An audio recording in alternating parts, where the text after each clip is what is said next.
بالله من الشيطان الرجيم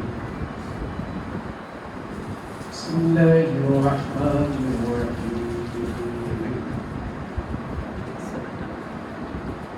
ما كان محمد أبا أحد من رجالكم ولكن رسول الله وخاتم النبيين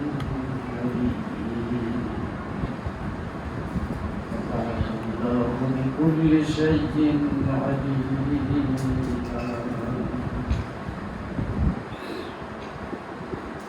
إن الله وملائكته يصلون على النبي يا أيها الذين آمنوا صلوا عليه وسلموا تسليما اللهم صل على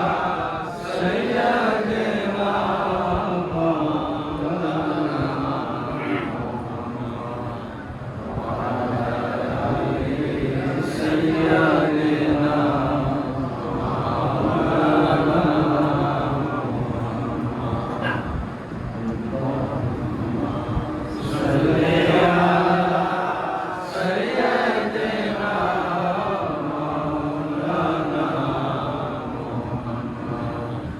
وعلى آل سيدنا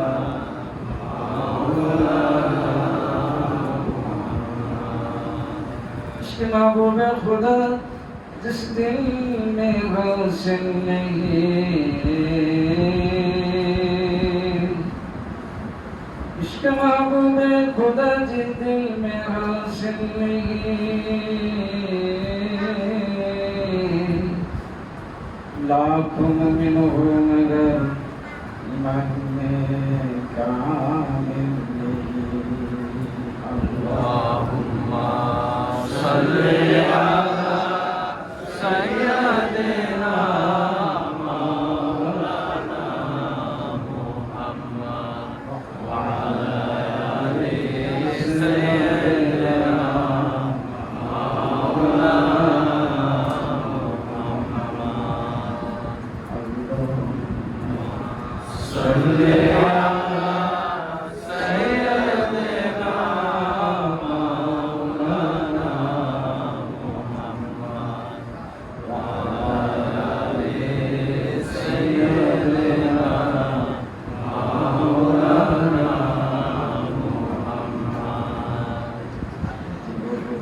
হারে সারা জীবন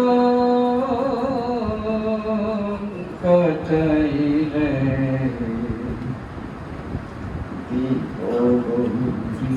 হারে সারা জীবন কাটাইলে সারে জাহা মাতাইলে সারে জাহা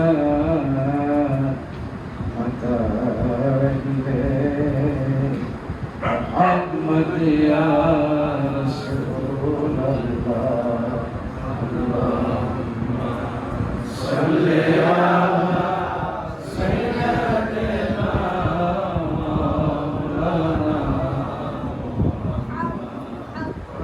وعلى آل سيدنا مولانا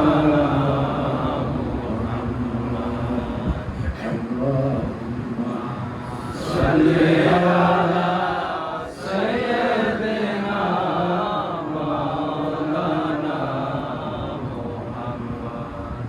وعلى آل سيدنا مولانا محمد صلاة يا رسول الله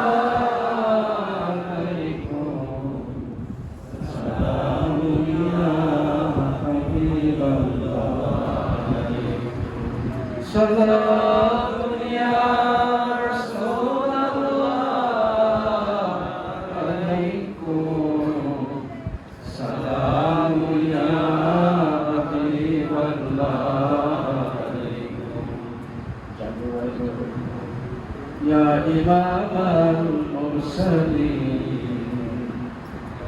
जलवा करो या इमाम मुरसलीन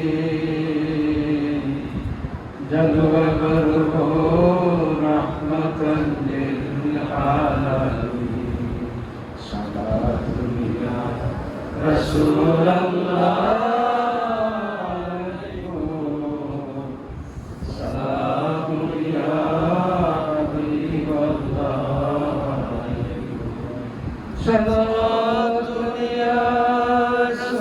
अल्लाह अलैकुम सलामुन या हबीब अल्लाह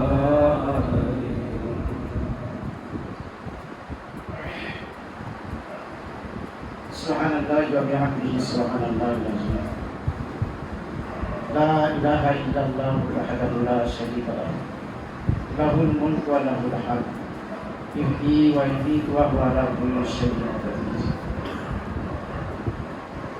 যিনি আমাদের সৃষ্টি করেছেন যিনি আমাদের জীবন দিয়েছেন মৃত্যু দান করে রিজিক দান করে যিনি সমস্ত সৃষ্টিবস্তু সৃষ্টিকর্তা পালনকর্তা মহাবিশ্বের পালনকর্তা সেই জাত ও পাকের জন্য সমস্ত প্রশংসা প্রশস্তি স্তব স্তুতি উচ্চতা বরত্ব শ্রেষ্ঠত্ব মহিমা গৌরব পরাক্রম একমাত্র সেই চার প্রকার তাঁর প্যারা হাবিব প্রেমাস্পদ রাসূল সাইয়্যিদুল মুরসালিন ইমামুল মুরসালিন রাহমাতাল লিল আলামিন জনাবে মুহাম্মদুর রাসূলুল্লাহ সাল্লাল্লাহু আলাইহি ওয়াসাল্লাম অন্যান্য আম্বিয়া আলাইহিমুস সালাতু ওয়াস সালাম সাহাবায়ে কেরাম রাদিয়াল্লাহু তাআলা আনহুম আজমাইন এবং আল্লাহ পাকের যত প্রিয় বান্দা বান্দীরা এই দুনিয়া ছেড়ে চলে গিয়েছেন প্রত্যেকের প্রতি অনাদি অনন্ত কাল ধরে যাবতীয় প্রকারের উৎকৃষ্ট সালাম ও সালাম প্রবাহিত ধারায় বর্ষিত হতে থাক সবাই বলুন আল্লাহ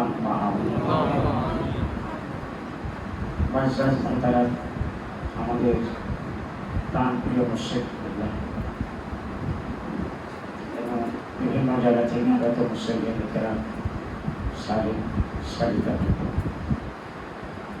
আজকে আমরা এখানে সমবেত হয়েছি তরিকায় খাস মজুমদারিয়া কর্তৃক প্রতি মাসে অনুষ্ঠিত মাকতুবাত মাহফিলের আয়োজনে আজকে মাকতুবাত আলোচনা হবে প্রথম খণ্ড দ্বিতীয় ভাগ 299 নম্বর মাকতুব।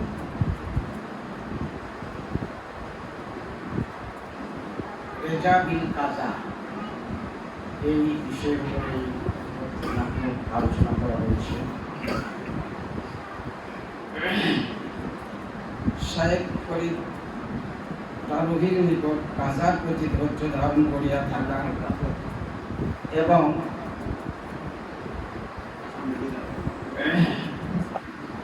প্লেগ ব্যাধিতে মৃত্যু হইলে তাহার ফজিলত ইত্যাদির বিষয় লিখিত হচ্ছে।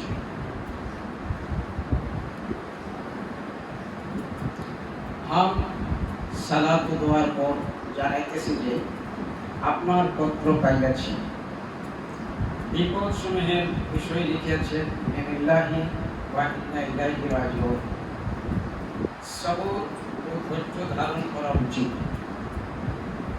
কাজা বা আল্লাহ পাকের হুকুমের প্রতি সন্তুষ্ট থাকা আবশ্যক। অশেষ যাতনা যদি তাও প্রভু মরে, তথাপিও করিয়া রইব তোমার ওই গানে। অতীব সুবিষ্ট প্রভু তব নির্যাতন ফিরাব না প্রভু তাতে আপন করে। আল্লাহ পাক ফরমাইছেন যে বিপদ তোমাদের প্রতি আসিতেছে, তাহা তোমাদের স্বীয় হস্তে অর্জনের ফল মাত্র, এবং আল্লাহ পাক অনেক পাপ ক্ষমা করিয়া থাকেন, অর্থাৎ তাহার পরিবর্তে কোনো বিপদ আসে না। আরও তিনি বলিয়াছেন কর্মফলের কারণে জলে স্থলে বিপর্যয়ের সৃষ্টি হইয়াছে। আমাদের কর্মের ফল কুলক্ষণে এবং মহামারীর প্রথমেই ইঁদুরগুলি ধ্বংস হইয়াছে, যেহেতু উহারা আমাদের সহিত অধিক মেলামেশা রাখিত। আবার বংশ রক্ষার উপায় যে নারী জাতি, তাহারাই অধিক বিনষ্ট হইয়াছে। যে ব্যক্তি এই বিপদ সময় মৃত্যু হইতে পলায়ন করিয়া সুস্থ থাকিল, তাহার জীবনের মস্তকে মৃত্যু হইতে পলায়ন করিল না ও মৃত্যু বরণ করিল না, তাহার জন্যই সুসংবাদ। শাইখুল ইসলাম ইবনে হাজার ফজলুল মাউন ফি ফজলে তাউন নামক পুস্তকে দ্রুততার সহিত লিখিয়াছে, প্লেগ বিধিতে যাহার মৃত্যু হয় তাহার প্রতি মুনকার নাকিরের সওয়াব হয় না, যেহেতু উহার রণক্ষেত্রের মৃত্যু স্বরূপ এবং উক্ত সময়ে যদি তথা হইতে পলায়ন না করিয়া সওয়াবের আশাধারী হইয়া সবুর করিয়া থাকিল এবং বিশ্বাস রাখিল যে তাহার ভাগ্যে যা লেখা আছে তাহা ব্যতীত অন্য কিছু ঘটিবে না, সে ব্যক্তি যদি ওই সময়ে প্লেগ ব্যতীত অন্য ব্যতীতেও মৃত্যু হয় তবুও তাহার কবরে সওয়াল হইবে না, যেহেতু সে যুদ্ধের জন্য প্রস্তুত ব্যক্তির অনুরূপ। শাইখ আজম সুয়ুতি রাহিমাহুল্লাহ স্বীয় পুস্তক শরহে সুদূর এর ভিতরে উক্ত রূপ লিখিয়াছেন এবং তিনি বলিয়াছেন যে ইহা বৃহত্তম প্রমাণ, যাহারা তথা হইতে পলায়ন করিল না তাহারা গাজী মুজাহিদ গুণের দলভুক্ত, যেহেতু তাহারা বিপদ গ্রহণকারী ও ধৈর্য ধারণকারী গুণের অন্তর্ভুক্ত।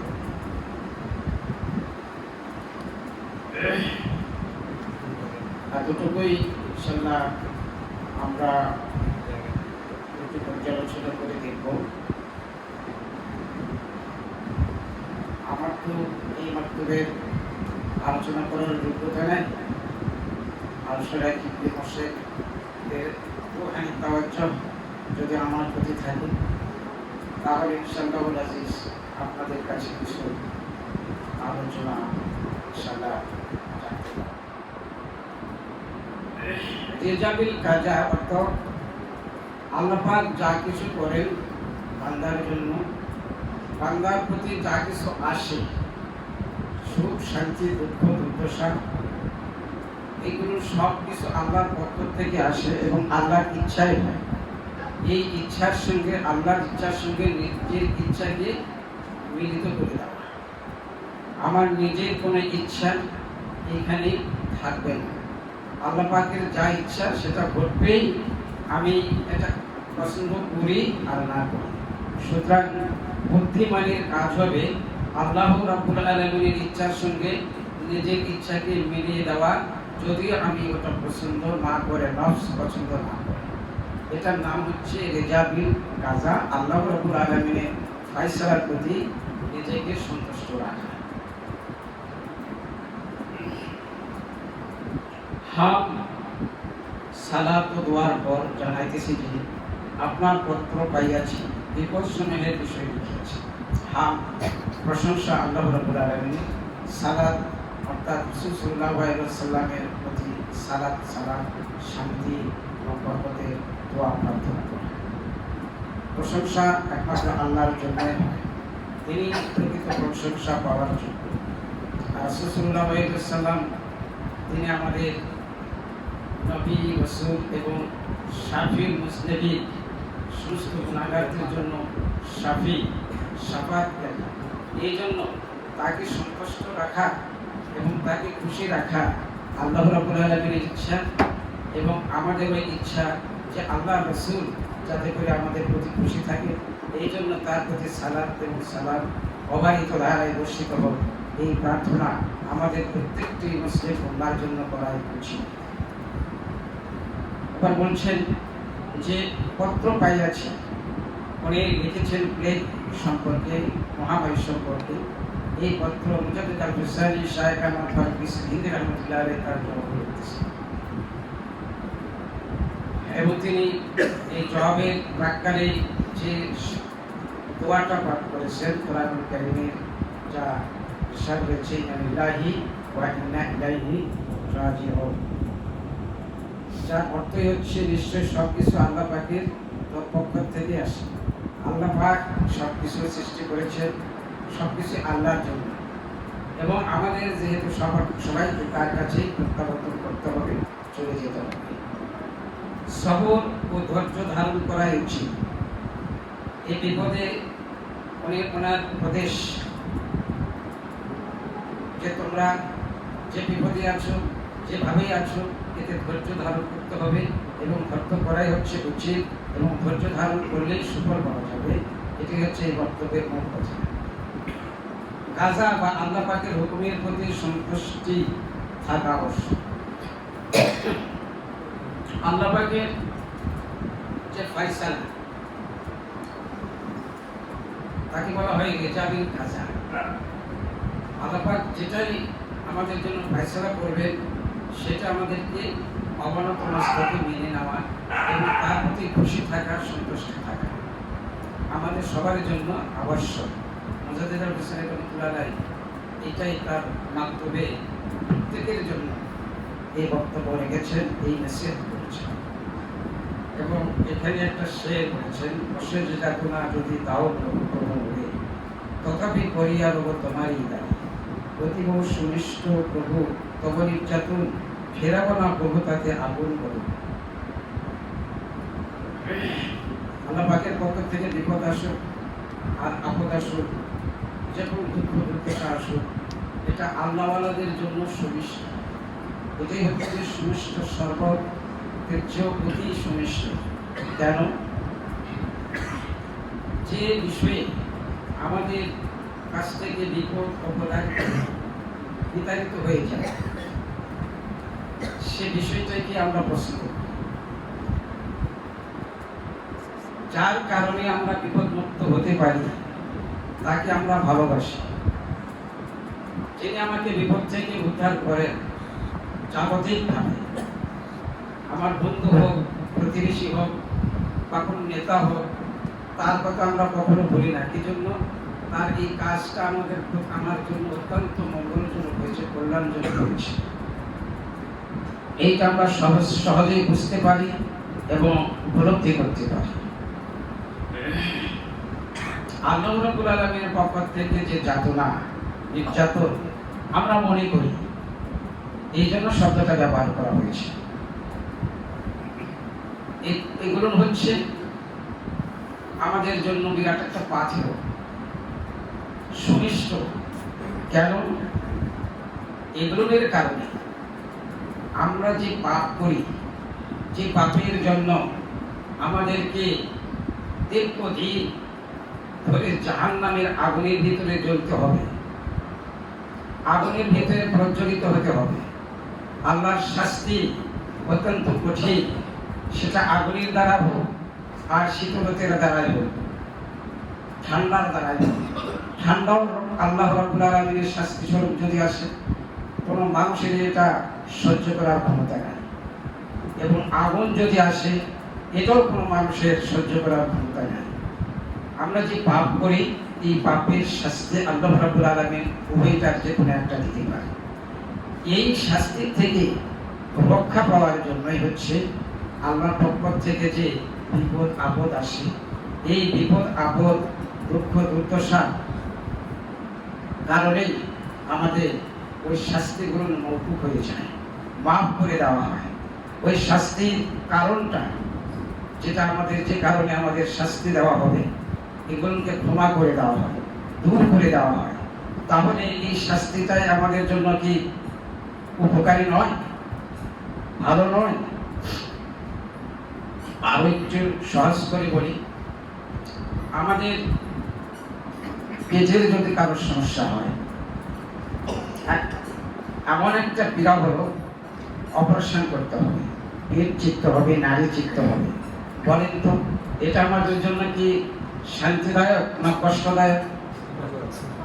কষ্টদায়ক। অথচ আমরা শুধু এটা গ্রহণই করি না। আমাদের এই অবস্থা থেকে মুক্তি পাওয়ার জন্য আমরা অর্থ ব্যয় করে আমরা অপারেশন করি, কথা ঠিক না? এই কষ্টটাও সহ্য করি, অর্থ ব্যয় করি। কারণ হচ্ছে এর মাধ্যমে আমি একটা সুস্থ জীবন লাভ করতে পারবো, সুখী জীবন লাভ করতে পারবো। যার কারণে এই জন্যই আল্লাহ রাব্বুল আলামিনের পক্ষ থেকে যে দুঃখ দুর্দশা আসে, এই অপারেশন তো আমাদের জন্য কষ্টদায়ক। আল্লাহ রাব্বুল আলামিনের পক্ষ থেকে যে অপারেশন, যে দুঃখ কষ্ট, এই অপারেশনের চেয়ে অত্যন্ত কল্যাণজনক। কেন? আমাদেরকে অনাদি অনন্তকাল শান্তি পাওয়ার জন্য, সুখ পাওয়ার জন্য, জাহান্নাম থেকে বাঁচার জন্য যে উপায় করে দিবে, এটা হচ্ছে এই আল্লাহ রাব্বুল আলামিনের পক্ষ থেকে আগত এই নির্যাতন, যেটাকে আমরা বলে থাকি দুঃখ, দুর্দশা, কষ্ট। এগুলোকে আমাদেরকে ধৈর্য অবলম্বন করে আল্লাহর শুকরিয়া আদায় করতে হবে। প্লেগের কথা বলা হয়েছে। দেখুন, হযরত আইয়ুব আলাইহিস সালামের ইতিহাস আপনারা জানেন। তাকে যে রাজত্ব দান করা হয়েছিল, সুন্দর সুন্দর রোমানি তিনি পেয়েছিলেন, তাকে নেতৃত্ব দান করা হয়েছিল, অজস্র সম্পদের মালিক বানিয়ে দেওয়া হয়েছিল। আল্লাহ রাব্বুল আলামিন পরবর্তীকালে আরো তাকে পরীক্ষা করলেন। সব শেষ হয়ে গেল, তার স্ত্রীরা চলে গেল, রোগ আক্রান্ত হয়ে গেল, শরীর জরাজীর্ণ হয়ে গেল, অসুস্থতা, তার শরীরে এমন ঘা এবং এমন অবস্থা সৃষ্টি হলে দূর মধ্যে কেউ যেতে পারে না। বিবি রহিমা ছাড়া সকলেই বিদায় হয়ে চলে গেল, তার স্ত্রীরা কেউ তার কাছে যায় না। এই মতো অবস্থা তিনি আল্লাহকে বলেনি, আল্লাহর শুকরিয়া আদায় করা বলেনি। যখন জিহ্বা আক্রান্ত হলো, যেটা দ্বারা তিনি আল্লাহর জিকির করেন, শুধু এতটুকু বলেছেন, আল্লাহ, মনে মনে এই কথাটাই উচ্চারণ করেছিলেন যে জিহ্বা দ্বারা তোমার জিকির করতাম, সেটাও তুমি এইভাবে আক্রান্ত করে দিলে। এই যে আইয়ুব আলাইহিস সালামকে আল্লাহ রাব্বুল আলামিন যে পরীক্ষা দিলেন, এর চেয়ে বড় পরীক্ষা কি আমাদের রয়েছে? এই জন্য আল্লাহ রাব্বুল আলামিন যিনি যত মর্যাদার অধিকারী, যিনি যত শ্রেষ্ঠত্বের অধিকারী মানুষের ভিতরে, আল্লাহ রাব্বুল আলামিন যাকে যত মর্যাদার অধিকারী করেন, তার কাছ থেকে তত বড় বড় পরীক্ষা নেন। ইব্রাহিম আলাইহিস সালামের কাছে এইরকম পরীক্ষা দিয়েছেন, অনেক পরীক্ষা দিয়েছে। শেষে তাকে আগুনে নিক্ষেপ করলেন, আগুনের ভিতরে তাকে ফেলে দিলেন। বলুন তো, আল্লাহ ইচ্ছা করলে কি এর আগেই তাকে বাঁচাতে পারতেন না? আগুনে ফেলে দিয়ে তাকে বাঁচাতে হবে। তাকে রক্ষা করার জন্য মেঘের পরিচালক ফেরেশতা, অন্যান্য সকলেই রক্ষা করার জন্য তাকে প্রস্তাব দিল। তিনি বললেন, না, আমি তোমাদের কাউকে বিশ্বাস করি না, কাউকে আমি স্বীকার করি না, কারোর সাহায্য আমি গ্রহণ করবো না। যে যার বান্দা আমি, তিনি তো আমাকে দেখছেন, আমি যা, তিনি তো আমাকে দেখছেন। এই অবস্থা দিয়ে আল্লাহ রাব্বুল আলামিন তাকে যখন আগুনে নিক্ষেপ করা হলো, দেখেন তো, আগুনকে আল্লাহ রাব্বুল আলামিন নিষ্ক্রিয় করে দিয়েছে। কি জন্য? আল্লাহর প্রতি পূর্ণ ভরসা ছিল। একেই বলা হয় রিজাবুল কাজা। আল্লাহর পক্ষ থেকে আগুনে ঝাঁপ দেওয়া যদি আমার ইচ্ছা থাকে, আল্লাহর ইচ্ছা হয়, আমার ঝাঁপ দিতে হবে। আমাদের যদি পানিতে ঝাঁপ দেওয়ার আল্লাহর ইচ্ছা হয়, ঝাঁপ দিতে হবে। যেটাই আল্লাহর ইচ্ছা সেটাই করতে হবে। আল্লাহ এর মাধ্যমে আমাকে যা করার ইচ্ছা সেটা করবে, আমার কোনো ইচ্ছা নেই, আল্লাহর ইচ্ছা। এই ইচ্ছা নিয়ে ইব্রাহিম আলাইহিস সালাম কারো সাহায্য গ্রহণ করে নাই। যখন তাকে ফেলে দেওয়া হলো, আল্লাহ রাব্বুল আলামিন এই আগুনকে জানিয়ে দিল, কুলনা ইয়া নারু কুনি বারদান ওয়া সালামুন আলা ইব্রাহিম। হে আগুন, তুমি আমার ইব্রাহিমের প্রতি শান্তিদায়ক ঠান্ডা হয়ে যাও, শান্তিদায়ক ঠান্ডা হয়ে যাও। নমরুদকে দেখে দিলেন, আল্লাহ পাক দেখে দিলেন যে তুমি ঘোরাতে চাচ্ছ, আমার ইচ্ছা তো তাকে আরো মর্যাদা সম্পন্ন করা, আমার ইচ্ছাকে তার আগে আরো গুরুত্ব দান করা। এই আগুনের ভিতরে নূরের চেহারায়, নূরময় চেহারা নিয়ে নূরের কুরসির ভিতরে বসে আছেন হযরত ইব্রাহিম আলাইহিস সালাম। আল্লাহ পাক তাকে এই মর্যাদা দান করলেন। আর নমরুদকে কিভাবে পিটালেন? আল্লাহ রাব্বুল আলামিন সামান্য একটা ক্ষুদ্র মশা দিয়ে, মশা তার নাক দিয়ে ভিতরে ঢুকেছে। এই সারা দিন হরণ পিটা, জুতা পিটা, এইরকম করতে করতে আরো জোরে পিটাও, আরো জোরে পিটাও, জুতা দিয়ে, হরণ দিয়ে, ইত্যাদি। আল্লাহ পাকের ইচ্ছা তাকে লাঞ্ছিত, অপমানিত করে দুনিয়া থেকে বিদায় করে দেওয়া, আর ইব্রাহিম আলাইহিস সালামকে সম্মান দান করা। আল্লাহ রাব্বুল আলামিনের ইচ্ছা আগুনের ভিতরে দেয়, পানির ভিতরে দেয়, জাতিয়ে দেয়। ইব্রাহিম আলাইহিস সালাম আমার বান্দা, আমার নবী, আমার খলিল, আমাকে ভুলতে পারে না। এই পরীক্ষা নেওয়ার জন্যই আল্লাহ রাব্বুল আলামিন তাকে এই ঘটনাটা ঘটালেন। ইব্রাহিম আলাইহিসসালামকে আগুনের ভিতরে বাঁচালেন, আর নমরুদকে জুতা পিটা করে এই দুনিয়া থেকে লাঞ্ছিত অবস্থায় বিদায় করে দিলেন। এই জন্য রিজাবিল কাজা আল্লাহর প্রতি ভরসা রাখে। নবী আলাইহিসসালামের এটাই সদ্গুণ স্বভাব। আল্লাহ পাক যেভাবে যে অবস্থায় রাখেন এটাতেই তারা খুশি থাকে। আউলিয়া ইকরামদের এই অবস্থায় আল্লাহ পাক যে অবস্থায় রাখেন সেই অবস্থায় তারা মেনে নেন। এটা আউলিয়া ইকরাম আল্লাহর ওলি মাশায়েখ গুণের এটাই স্বভাব যে তারা অসন্তুষ্ট হন না। যত অসুখ আসুক, যত বিপদ আসুক, যত দুঃখ দুর্দশা আসুক, তারা এটাকে মাথা পেতে নাই। এই জন্য যে আল্লাহ রাব্বুল আলামিনের পক্ষ থেকে যেটা আসছে সেটা আমি দুনিয়ার সমস্ত শক্তি বাইর করেও একটা অপসারিত করতে পারবো না। আর আল্লাহ রাব্বুল আলামিনের পক্ষ থেকে আগত সবকিছুকে স্বাগত জানানি হচ্ছে বুদ্ধিমানের কাজ, জ্ঞানের কাজ।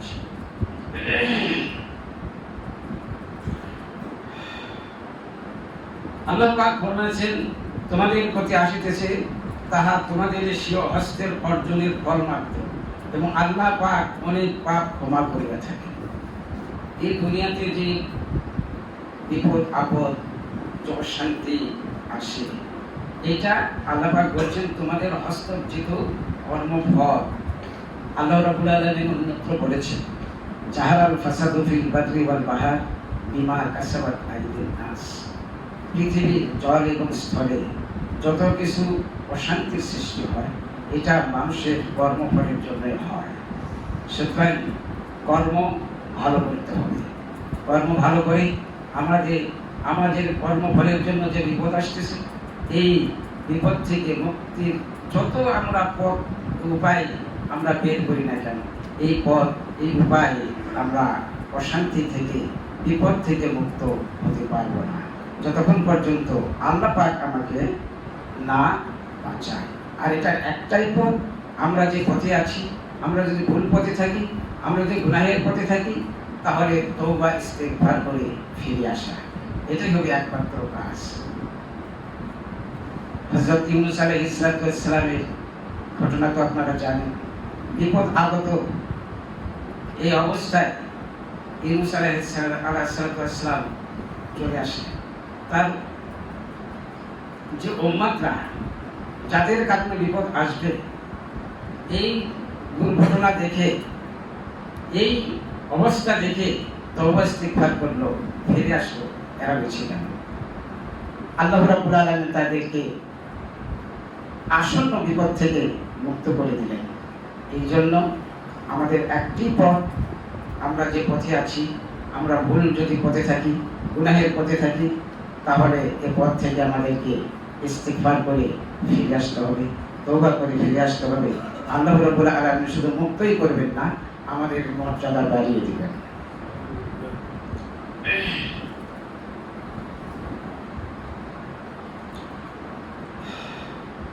আমাদের কর্মফলের কোন কুলক্ষণে এই মহাকালের প্রথমে ইঁদুরগুলো ধ্বংস হইয়াছে, যেহেতু উহারা আমাদের সহিত অধিক মিলামেশা রাখিত। আবার বংশ রক্ষার উপায় যে নারী জাতি, তাহারাই অধিক বিনষ্ট হইয়াছে। যে ব্যক্তি এই বিপদ সময়ে মৃত্যু হইতে পলায়ন করিয়া সুস্থ থাকিল, তাহার জীবনের মস্তকে মৃত্তিকা পতিত হল, অর্থাৎ তাহার জীবনের কোনই মূল্য নাই। পক্ষান্তরে যে ব্যক্তি মৃত্যু হইতে পলায়ন করিল না, মৃত্যুবরণ করিল, তাহার জন্য সুসংবাদ। মহামারী অর্থাৎ এই যে প্লেগের কথা বলা হয়েছে, এই প্লেগের যে প্রথম কারণ যে ইঁদুরগুলোর কথা বলা হয়েছে, এরাও ধ্বংস হয়ে গিয়েছে। আর যেহেতু আমাদের সহিত অধিক মিলামেশা রাখিত এই ইঁদুর সাধারণত আমাদের পরিবেশেই থাকে, বাড়ি ঘরে আশেপাশেই থাকে, কথা ঠিক না? এই জন্য যেহেতু আমাদের কারণে, এই পাপের কারণে এই বিপদটা আসছে, সেই বিপদ তারাও রক্ষা পায়নি। আর নারী জাতি যারা বংশ রক্ষার উপায়, নারী জাতি কিন্তু বংশ বিস্তার করে, তাদের জন্যই বংশ বিস্তার হয়, তারাও রক্ষা পায়, এরাও এই মহামারীতে ধ্বংস হয়ে গিয়েছে। অর্থাৎ পাপের কারণে, গুনাহের কারণে শুধু আমরাই নই, আমাদের আশেপাশে যে সমস্ত প্রাণীগুলো তারাও বিপদগ্রস্ত হয়ে যায়, তারাও ধ্বংস হয়ে যায়, এবং আমাদের বংশবিস্তারের যে নারী জাতি আছে তারাও আক্রান্ত হয়ে যায়, তারাও ধ্বংস হয়ে যায়। কথা এখানে বলছি। একটি কথা লক্ষ্য রাখতে হবে, নারী জাতিদের কথা যখন এখানে বলেছেন, আমাদের কারণে নারী জাতিরাও কিন্তু পাপের দিকে ধাবিত হয়। নারী জাতিদেরকে রক্ষা করার উপায় আমাদের পুরুষের, কেন আল্লাহ রাব্বুল আলামিন নারী জাতিদেরকে পুরুষের অধীনস্থ করে দিয়েছেন। নারী জাতিদেরকে পুরুষের অধীনস্থ করে দিয়েছে। এই নারী জাতিরা তারা থাকবে পর্দার আড়ালে, তারা থাকবে গৃহিণী হিসাবে, আর পুরুষ জাতি থাকবে বাইরে, তারা উপার্জন করবে, আর নারী জাতি দ্বারা গৃহ থেকে সংসার পরিচালনা করবে। উভয়ের মাধ্যমে একটি সংসার সুখময় হবে। পুরুষরা উপার্জন করে নিয়ে আসবে, আর নারী জাতি যারা সেটাকে রক্ষা করে তারা সংসারকে আরো উন্নত করবে গৃহের ভিতরে থেকে। কিন্তু বর্তমান যে অবস্থা আমাদের এই পৃথিবীতে যা চলছে, নারী জাতিদের অবাধ মেলামেশা, পর্দাহীনতা এবং বেশি বেশি যে ধর্ষণ, নির্যাতন, নারীরা হচ্ছে নির্যাতিত হচ্ছে, এটার একটি কারণ হচ্ছে অবাধ মেলামেশা। নারীরা যেহেতু অবাধ মেলামেশা করতেছে, তত্ত্ব তারা হাঁটাহুটা করতেছে, বাইরে ঘোরাফেরা করতেছে, আর এটাই হচ্ছে তাদের অত্যাচার, নির্যাতন, ধর্ষণ এবং জেনা হওয়া, ভাইয়ের সাথে লিপ্ত হওয়ার একটা কারণ। এই ব্যাপারে বিস্তারিত আলোচনা করতে গেলে অনেক সময় লাগবে।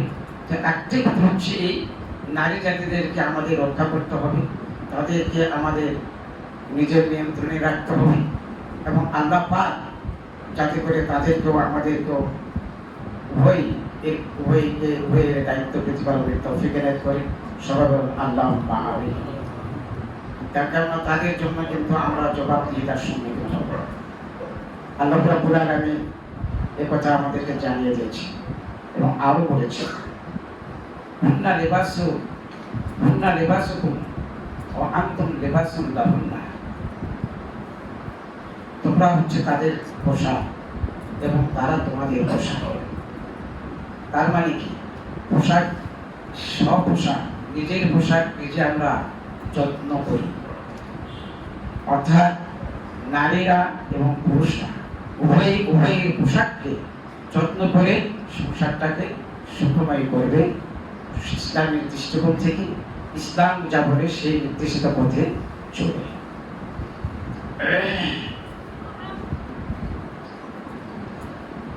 এরপরে বলেছেন, যে ব্যক্তি এই বিপদ সময় মৃত্যু হইতে পলায়ন করিয়া সুস্থ থাকিল, তাহার জীবনের মস্তকে মৃত্তিকা পতিত হল। এই প্লেগের ভয়ে আগে এরকম আমরা শুনেছি আমাদের ছোটকালে, কোনো জায়গাতে বিভিন্ন মহামারী হতো, বিশেষ করে আগে প্লেগ, বসন্ত রোগ এবং আরো কিছু এমন অসুস্থতা আল্লাহ পাক দিতে ব্যাপকভাবে ছড়িয়ে পড়ত। এখান থেকে যদি কেউ পলায়ন করে, এই অবস্থা প্লেগ হোক আর যে কোনো মহামারী হোক, নিজেকে বাঁচানোর জন্য যদি কেউ পলায়ন করে, মুজাদ্দেদ আব্দুল সাহেব করে, তার মস্তকে মৃত্তিকা পতিত হবে, মাটি মৃত্তিকা। এই জন্য যে সে ভালো কাজ করেনি, মৌত হইতে কেউ পলায়ন করে বাঁচতে পারবে? যদি মুজাদ্দেদ আব্দুল সাহেব রহমাতুল্লাহ এই মন্তব্যে লিখেছেন, যদি কারো প্রেম অবস্থায় মৃত্যু অবধারিত হয়, এখান থেকে বাঁচানোর মতো উপায় কারো নেই। সুতরাং বুদ্ধিমানের কাজ হচ্ছে এখান থেকে পলায়ন না করে প্লেগ অবস্থায় মৃত্যুর যে ফজিলত, আল্লাহ রাব্বুল আলামিন দিয়েছেন। এই ফজিলত গ্রহণ করা, যদি এটা ফজিলত গ্রহণ না করে পলায়ন করে, সেই ফজিলত থেকেও সে কি হয়ে গেল, বঞ্চিত হয়ে গেল, এবং সে আল্লাহ রাব্বুল আলামিনের কাজাতে অবিশ্বাসের কারণে গুনাহগারও হয়ে গেল। এই কথা ঠিক না বেঠিক? এই জন্য বলছেন যে এই বিপদ আপদ প্লেগ থেকে যারা পলায়ন করলো, সে ব্যক্তির মস্তকে মৃত্তিকা পতিত হোক, অর্থাৎ সে ভালো কাজ করেনি, সে গুনাহের কাজ করেছে।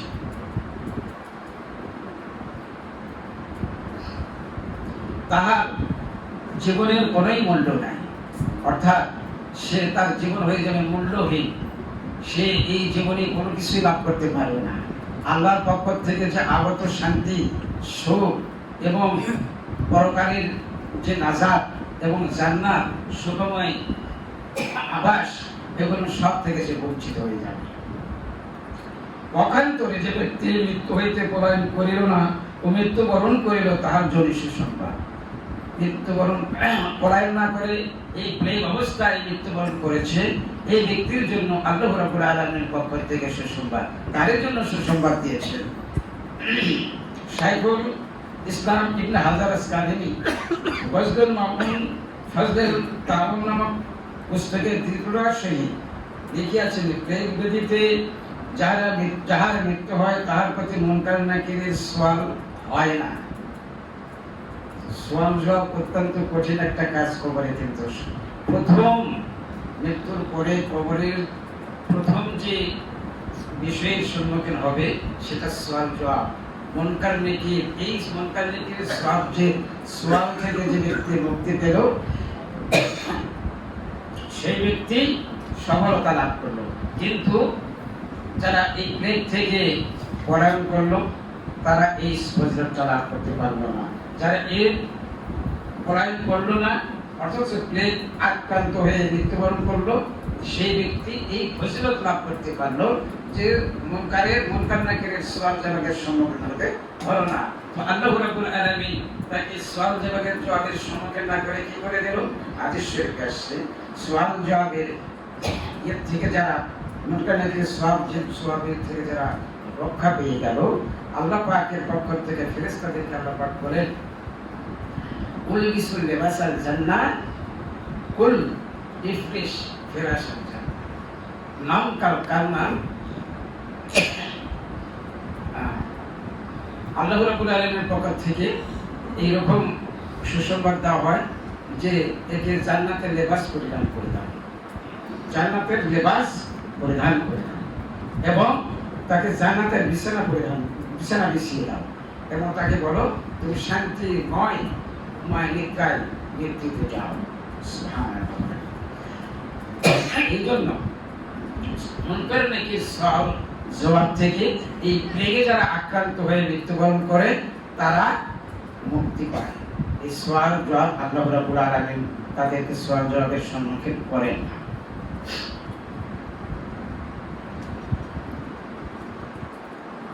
যেহেতু উহা কোন ক্ষেত্রে মৃত্যুর স্বরূপ, এবং উক্ত সময়ে যদি উহা হইতে পলায়ন না করিয়া সওয়াবের আশাদার হইয়া সবর করিয়া থাকিল, এবং বিশ্বাস রাখিল যে তাহার ভাগ্যে যাহা লেখা আছে তাহা ব্যতীত অন্য কিছুই ঘটিবে না, সে ব্যক্তি যদি ওই প্লেগে আক্রান্ত ব্যতীত যদি তার মৃত্যু হয়, তবুও কবরের সওয়াল হবে না।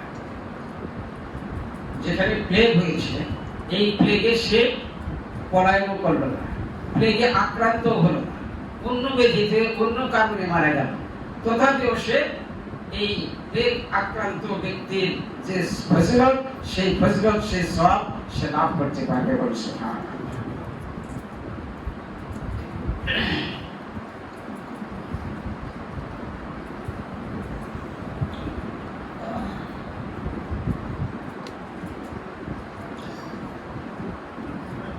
তবুও তার কবরের সব জবাব হইবে না, যেহেতু সে যুদ্ধের জন্য প্রস্তুত ব্যক্তি বলল। শাইখুল আজম সুয়ুতি রাহমাতুল্লাহ স্বীয় পুস্তকে শরহে সুদুর মধ্যে সুদুরের ভিতরে উক্তরূপ লিখিয়াছে, এবং তিনি বলিয়াছেন যে ইহা বৃহত্তম প্রমাণ, যাহারা তথা হইতে পলায়ন করিল না, তাহারা গাজী মুজাহিদ দিনের দলভুক্ত।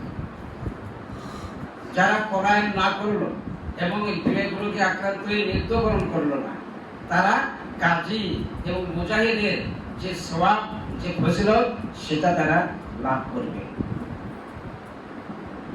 যেহেতু তারা বিপদ বহনকারী ও ধৈর্য ধারণকারী অন্তর্ভুক্ত। প্রত্যেক ব্যক্তির জন্য মৃত্যুর নির্দিষ্ট কাল আছে, তাহার পূর্বে ইহা হইবার নয়। অতএব যাহারা পলায়ন করিল তাহাদের অধিকাংশই এই হেতু সুস্থ থাকে যে তাহাদের মৃত্যু নির্দিষ্ট কাল এখনো আসেনি। ইহা নহে যে মৃত্যু হইতে পলায়ন করিয়া রেহাই পাইয়াছে। পক্ষান্তরে যারা সবর করিয়া মৃত্যুবরণ করিয়াছে তাহাদের নির্দিষ্ট সময় আসিয়াছে বলিয়াই মৃত্যুবরণ করিয়াছে। সুতরাং পলায়ন দ্বারা উদ্ধার হয় না এবং ধৈর্য ধারণ করিলেও ধ্বংস হয় না। যারা পলায়ন করেছে, পলায়ন করে সে সুস্থ আছে, তারা যেন মনে না করে যে পলায়ন করার কারণেই আমরা সুস্থ আছি, আমরা বেঁচে গেছি, আমরা মৃত্যুবরণ করি না, এটা নয়। বরং তার মৃত্যুকাল এখনো আসে নাই। মৃত্যুকাল আসলে সে যেখানেই থাকুক সে মৃত্যুবরণ করবে। যারা পলায়ন না করে এখানে আছে এবং মৃত্যুবরণ করিয়াছে, তারা যেন এরকম মনে করে ধৈর্য ধারণ করার কারণে আমাদের এটা হয়েছে না, এটাও নয়। বরং আল্লাহ রাব্বুল আলামিনের পক্ষ থেকে তাদের মৃত্যুর যে সময় এইটা আসিয়াছে বলেই তাদের এই মর্যাদা লাভ করেছে। আল্লাহ পাক তাদেরকে এটা দান করেছে। সুতরাং আল্লাহ রাব্বুল আলামিনের পক্ষ থেকে আগত সব বিষয়কে মেনে নেওয়া এবং এই হিসাবেই নিজের জীবন পরিচালনা করা, এটাই হচ্ছে উম্মতি মুহাম্মাদের, মুসলমানদের একমাত্র স্বভাব হওয়া উচিত। যে আমরা বিপদ আপদ, বালা মুসিবত, দুঃখ দুর্দশা অনেক কিছু আসে, এগুলো কিন্তু আল্লাহ রাব্বুল আলামিনের পক্ষ থেকে আসে। ধৈর্য ধারণ শিক্ষা করা, ধৈর্য ধারণ শিক্ষা করাই হচ্ছে আমাদের এই তরিকতপন্থীদের একটা বিরাট উদ্দেশ্য। নবী আলাইহিস সালাতু ওয়াস সালাম যে শিক্ষা দিয়েছেন, আউলিয়া ইকরাম, পীর মাশায়েখ, বুজুর্গানের শিক্ষাও এটাই। মুজাদ্দিদ আল-ফিসান শাইখ আহমদ ফারবিসি হিন্দি রাহমাতুল্লাহি আলাইহি, তিনি যে মুজাদ্দিদ, হাজার বছরের মুজাদ্দিদ, তিনি এই তরিকতপন্থীদের উদ্দেশ্যে যে নসিহত করে গিয়েছেন, এই শিক্ষা দিয়েছেন, এটাও আম্বিয়া আলাইহিস সালাতু ওয়াস সালামের ওই তার থেকেই পেয়েছেন। ওই আম্বিয়া আলাইহিস সালাতু ওয়াস সালামের স্বভাব থেকেই তারা পেয়েছেন। কোরআন সুন্নাহ হাদিসের আলোকে তারা এই উপদেশ দিয়ে গিয়েছেন। মুজাদ্দিদ আল-ফিসানি রাহমাতুল্লাহ আলাইহি এই উপদেশে আমাদেরকে দিয়ে গিয়েছেন, বিপদ আসুক, বালা মুসিবত আসুক, সব বিষয়ে আমাদের ধৈর্য ধারণ করতে হবে এবং আমাদের নিজেদের দিকে তাকাতে হবে যে আমরা কতটুকু সঠিক পথের উপরে আছি। যদি আমরা সঠিক পথের উপরে না থাকি, যদি আমাদের পথ ভ্রান্ত হয়, যদি আমরা ভ্রান্ত পথে থাকি, আমল যদি আমাদের ভুল হয়, আমরা যদি ভুল আমল করে থাকি, আমাদের আমল যদি আল্লাহ রাব্বুল আলামিন এবং তার রাসূলের সন্তুষ্টিমূলক না হয়, তাহলে তওবা ইস্তেগফার করে আমাদের আকীদা, ঈমান এবং আমাদের আমল সংশোধন করে নেওয়াই হচ্ছে আমাদের একমাত্র কাজ। মুজাদ্দিদ আল-ফিসানি রাহমাতুল্লাহ আলাইহি এই বিষয়টাকেই আমাদের এই মাধ্যমের মাধ্যমে তুলে ধরেছেন যে আমরা বিপদ আপদ, বালা মুসিবতে যাতে যে অবস্থায় থাকি না কেন, এগুলো আল্লাহর পক্ষ থেকে হয় এবং আমাদেরকে সবাইকে সতর্ক থাকতে হবে যাতে করে আমরা ভ্রান্ত পথে এবং ঈমানের ব্যাপারে, আকীদার ব্যাপারে, আমলের ব্যাপারে যাতে আহলুস সুন্নাত ওয়াল জামাত, পীর মাশায়েখ, বুজুর্গানে দ্বীন, আম্বিয়া আলাইহিস সালাতু ওয়াস সালামের স্বভাবে বিপরীত কিছু না হয়, এই দিকে লক্ষ্য রেখেই আমাদেরকে এই নসিহত করা হয়েছে। আল্লাহ পাক পরওয়ারদিগারে আলম আমাদেরকে সবাইকে তৌফিক এনায়েত করুন যাতে করে আমরা এই মাকতুবাত থেকে শিক্ষা গ্রহণ করে নিজেদেরকে সংশোধন করতে পারি এবং নিজেদের জীবন সুখময় করতে পারি এবং আল্লাহ রাব্বুল আলামিনের পক্ষ থেকে আগত সকল বিপদ আপদ, বালা মুসিবত, এগুলোর প্রতি আমরা সন্তুষ্ট থাকতে পারি, শুকরিয়া আদায় করতে পারি। যে কোনো বিষয়ে সুখে শান্তিতে, দুঃখ দুর্দশায়, কষ্টে, সর্ব বিষয়ে আল্লাহ রাব্বুল আলামিনের শুকরিয়া আদায় করাই হচ্ছে আল্লাহ ওয়ালাদের কাজ। আল্লাহ পাক আমাদেরকে সবাইকে তৌফিক এনায়েত করুন। সবাই বলুন আল্লাহ। ওয়া আখিরু দাওয়ানা আলহামদুলিল্লাহি রাব্বিল আলামিন।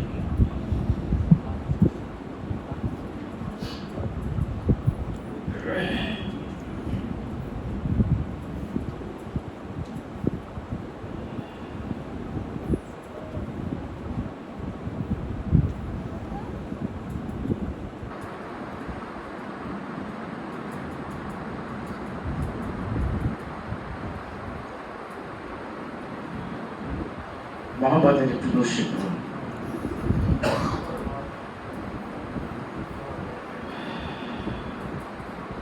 اللهم صل على سيدنا مولانا محمد وعلى آل سيدنا مولانا محمد اللهم صل على سيدنا مولانا محمد وعلى آل سيدنا مولانا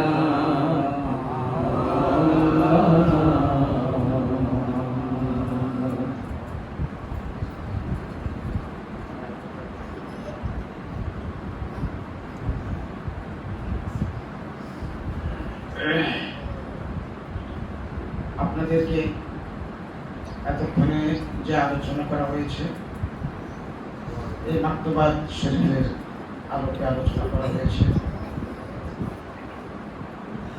এই পথে আমি যে বিষয়ে আলোচনা করেছি এই বিষয়ের উপরে ইস্তেকামাত থাকা, এ বিষয়ে লাভ করার একটা উপায় হচ্ছে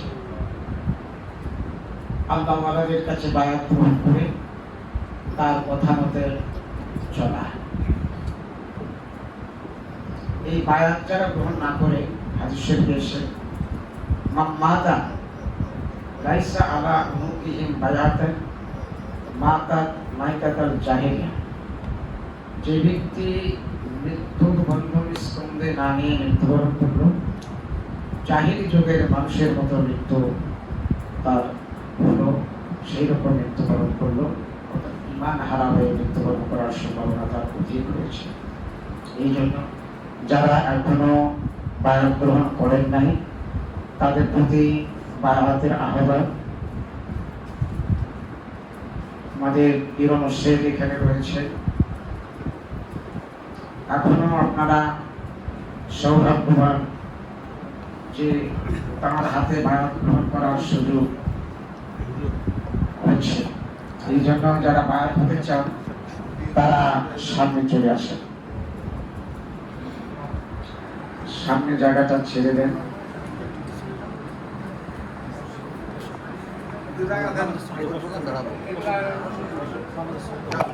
বসেন বসেন।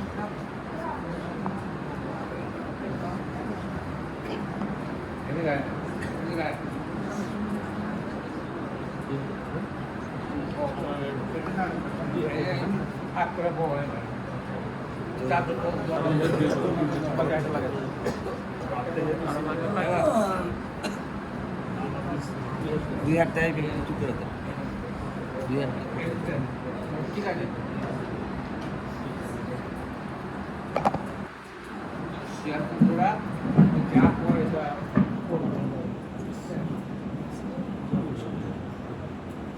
আমি যা বলি আপনারা মনে মনে তাই স্বীকার করেন, তাহলে যারা এখানে উপস্থিত আছেন তারাও বায়াত হতে পারবেন, আর এখানে যারা আছেন তারা তো বায়াত করেন। আস্তাগফিরুল্লাহ রাব্বি মিন কুল্লি যামবিন আতুবু ইলাইহি। ইয়া আল্লাহ, আমি তওবা করিতেছি শিরকে জড়ি হইতে, শিরকে ক্ষতি হইতে, শিরকে আত্মা হইতে, বেদাতে সাইয়া হইতে, ছোট বড় যত গুনাহ করেছি সমস্ত গুনাহ হইতে, জানিত অজানিত সমস্ত গুনাহ হইতে আমি তওবা করিতেছি। হে আল্লাহ, তুমি আমার তওবা কবুল করো। আমি স্বীকার করছি লা ইলাহা ইল্লাল্লাহু মুহাম্মাদুর রাসূলুল্লাহ। আমি মরিদ ও বায়াত হইলাম। কাদরিয়া কুষ্টিয়া, নাশপাতিয়া, মোজাদ্দিদিয়া, চার তরিকায় আমার সিলসিলা জারি থাকিবে খাস মোজাদ্দিদিয়া তরিকা অনুসারে। আল্লাহুম্মা আমিন।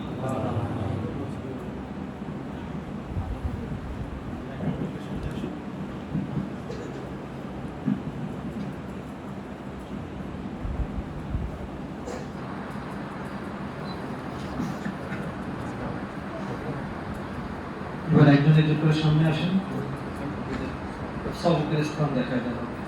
সবকের সামনে যান, সামনে একজন একজন করে।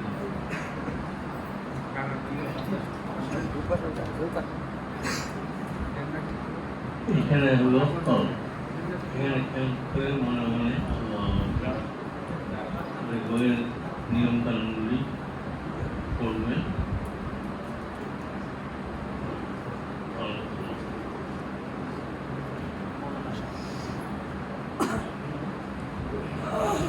এটা হলো কল, এখানে মনে মনে খেয়াল করে আল্লাহ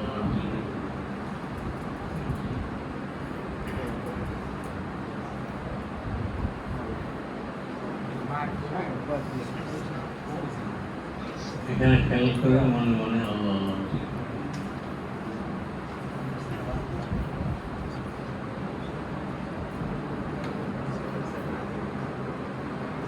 এখানে মনে মনে খেয়াল করে আল্লাহ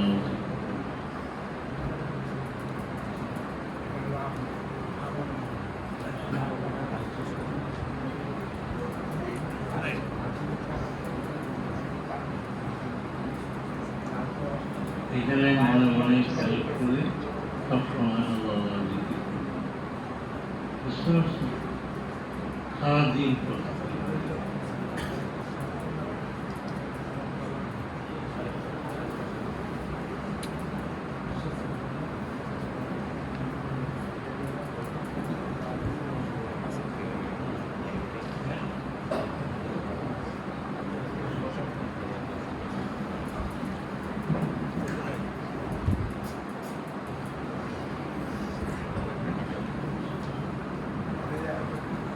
এইখানে মনে মনে খেয়াল করে আল্লাহ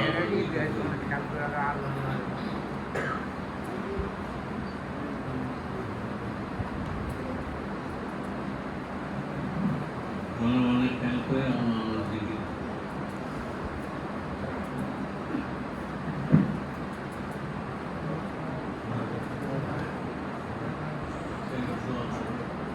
আল্লাহুম্মা আমিন। ইয়া আল্লাহ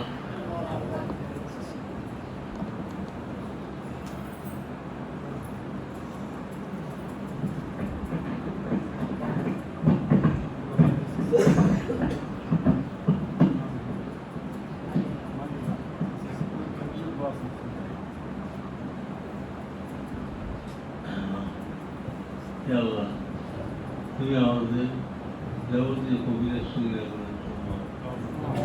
পূর্ণ হৃদায়ত করো, পূর্ণ আমার তোমার প্রিয়জনের খাতায় অলির খাতায় নাম আজকে যারা তওবা করেছে তারা এখন যেন বুঝতে পারে, তুমি তাদেরকে বুঝবার শক্তি দাও।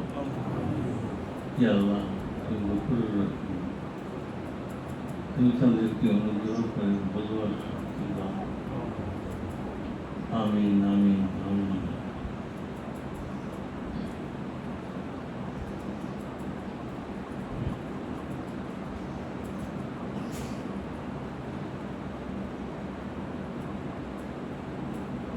ইয়া আল্লাহ প্রত্যেকের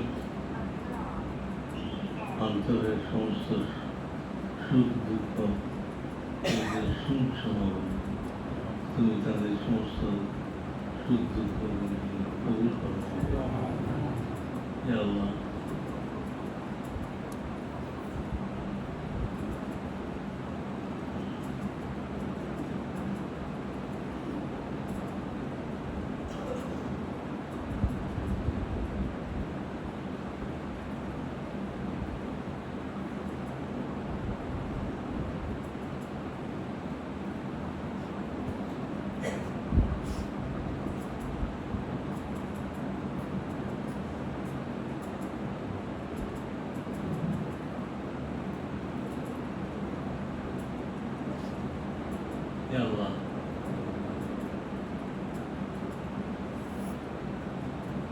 কতজন কত রকম অসুবিধার মধ্যে আছে। আমরা তুমি তাদের কি কবুল করবো। কতজন রিজিকের কষ্টে পেরেশান আছে, কতজন তাদের বেদনা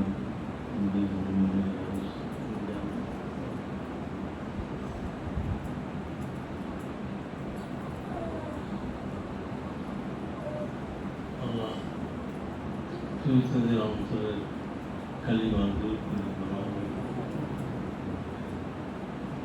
অন্তরকে পরিচ্ছন্ন করে দাও।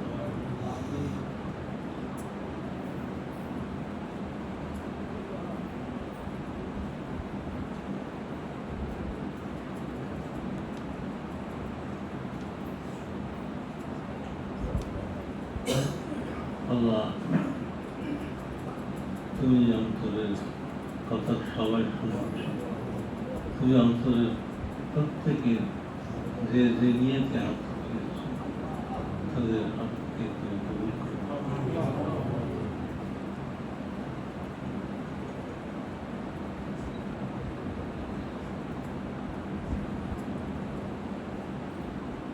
আমিন আমিন আমিন। হে আল্লাহ